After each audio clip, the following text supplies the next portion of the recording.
cột cười tốt chẳng lấy cắp mà cái bớt bạn chân kia rồi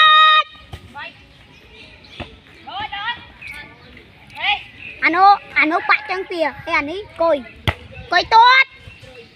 chăn lên vô bạn chân kia vô chăn lên vô cái mà nó chăn vô tí à ít lắm buồn bởi ai cười tốt bắt tí tv em mình tên